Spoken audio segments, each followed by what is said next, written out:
জামাত একটা বরকতময় দল। কেন বরকতময় দল বললাম? দীর্ঘদিন ধরে এই দলের উপর নিপীড়ন চলছে, অনেক মানুষকে খুন করা হয়েছে, ক্রস ফায়ার দেওয়া হয়েছে, গ্রেফতার করা হয়েছে। এরপরে এই দলের শক্তি একটু কমেনি। আপনাদেরকে যদি জিজ্ঞাসা করি এই মুহূর্তে জামাতের আমির কে বলেন তো, কয়জন বলতে পারবেন? এখানে 30-40 জন লোক আছে, সব মিলে 5 জন বলতে পারবে না। বুঝতে পারছেন?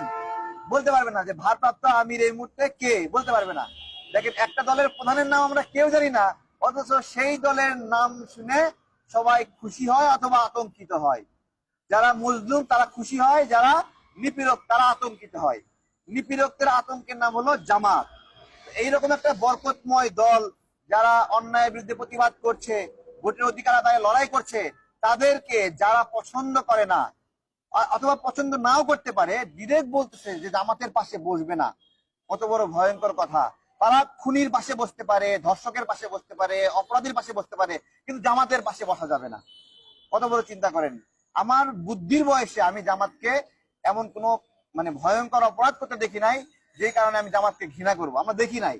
আমরা যেটা দেখেছি, সুনামগঞ্জে, সিলেটে যখন ত্রাণ বিতরণ আমি করেছি, আমার পাশাপাশি জামাতের কর্মীরা ছিল। দেখলাম আমি একদিকে করতেছি, তারা একদিকে করতেছে। হিন্দু পল্লীতে কেউ ত্রাণ নিয়ে যায়নি, আমি ত্রাণ নিয়ে গিয়েছিলাম। আমি যাই দেখি জামাতের কর্মীরাও সেখানে দিচ্ছে। তাহলে এত স্বেচ্ছাসেবক, এত ভলেন্টিয়ার, তারা হিন্দু পল্লীতে গেল না, সুনামগঞ্জে, সাল্লা, দিরায়ে, কিন্তু আমি গেলাম, জামাতের কর্মীরা গেছে। তার মানে কি? তার মানে জামাতকে যে মৌলবাদী বলে, সাম্প্রদায়িক বলে, এটা একটা ভুল কথা। বাংলাদেশের অন্য ধর্মের সংখ্যালঘুদের বিপদে আপদে সবার আগে আগায় আছে জামাত, এবং সংখ্যালঘুদের উপর সবচেয়ে বেশি নিপীড়ন করেছে আওয়ামী লীগ। আপনি সাল্লা, দিরাই অথবা নাসিরনগর, এই যে রংপুরে সৈকতম ছাত্রলীগ নেতা ডিরেক্ট আস্ত ঘর 20টা ঘর পুরাই দিছে। কত বড় ভয়ঙ্কর! ছাত্রলীগের নেতা একবার আস্ত ঘর পুরাই দিছে হিন্দুদের। তাহলে দেখেন, চিন্তা করেন, সেই জামাত যারা মানবিক কাজ করে, কি বলছে যে নৌকা ডুবিতে মানুষ মারা গেছে, গিয়ে বলতেছে আমি আপনাদের মেহমান হিসেবে আসছি, ত্রাণ দিতে আসি নাই। মেহমানরা আসার সময় কিছু নিয়ে আসে না, আমরাও কিছু আপনাদের জন্য নিয়ে আসছি। এইরকম মানবিক কাজ যারা করে, তাদেরকে যারা বলে যে তাদের পাশে বসা যাবে না, ভাই আপনি কে? আমার প্রশ্ন কি, আপনার পরিচয় কি? আপনি কোন হনু? আপনার কয়জন কর্মী আছে? এগুলো বলতে হচ্ছে, বাধ্য হচ্ছে আমরা এগুলো বলতে। কি কি কারণে আপনি তাদেরকে ঘৃণা করছেন? জবাব তো দিবেন, জবাব দিবেন তো। এই কারণে ঘৃণা করছেন। আজকে শেখ হাসিনা চাচ্ছে যে ইসলামিক দলগুলো, ইসলামী আন্দোলন, চরমনাই, তারপর জামাত, তারা যেন বিএনপি সহ বিরোধী দলগুলোর সাথে না মিলে যায়। কেন না মিলে যায়? কারণ যারা বিরোধী রাজনীতি করতেছে, তাদের মধ্যে যারা আল্লাহকে ভয় করে রাজনীতি করে, তারা ওই গুলিকে ভয় পায় না। শেখ হাসিনা চাই গুলিকে ভয় পায় না এইরকম যে গোষ্ঠী রয়েছে, তারা যেন বিরোধী আন্দোলনে সক্রিয় না হয়। এই যে জায়গা, এই জায়গাতে শেখ হাসিনা ভয় পায়। তাহলে শেখ হাসিনা চাচ্ছে জামাত, ইসলামী আন্দোলন না মিলে যাক।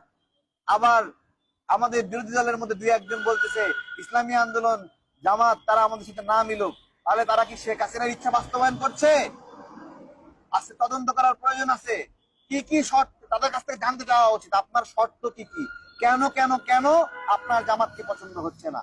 আজকে এই সকল ছোট ছোট যারা বিরোধিতা করতেছিল, সুসংবাদ হলো তাদেরকে ডিরেক্ট বলে দেওয়া হয়েছে। আমার সাথে কথা হয়েছে, ডিরেক্ট বলে দেওয়া হয়েছে আপনি এই আন্দোলনে থাকবেন কিনা আমাদের জানার বিষয় না। জামাত, ইসলামী আন্দোলন সহ ইসলামিক দলগুলোর সাথে আমাদের ঐক্য হবে। এটা হলো সুসংবাদ। এই সুসংবাদ নিয়ে আপনারা যান, এবং বড় আন্দোলন হবে, অনেক বড় আন্দোলন হবে।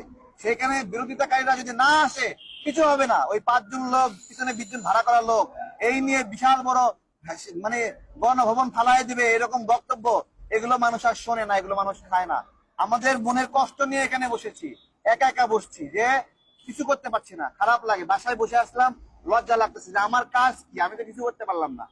তাই মনে হলো যে আমি অন্তত ইলেকশন কমিশন যে সিদ্ধান্ত দিয়েছে যে কর্মসূচি করতে পারবে না, অন্তত এইটার প্রতিবাদ করি।